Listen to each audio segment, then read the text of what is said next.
yàlla suñu boole defal si bu baax a baax di tuub tey jéggalu bu baax di nuyu boole bi fi ne moo xam góor ñi wala jigéen ñi moo ngi leen di nuyu bu tëdd nuyu boo xam ne am na tamit waaye amul yu mooy bu baax a baax di jéggalu seen programme noo ngi tuub baax ndax tey war nañoo bokk ci ñu waroon jiitu ci bés bi waaye xew-xew di am suñu kër moo tax daanaka duñ ko mën te bu ñu sañoon ñu ànd ko yéen ba 19 heures wala 20 heures waaye nekk ci yoon yi rek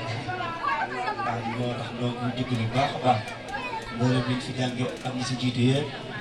yàlla suñu borom bu rafet leen dimbalam biir ak guddi jërë ngeen jëf ñu ngi tuub tey jéggalu jërë ngeen jëf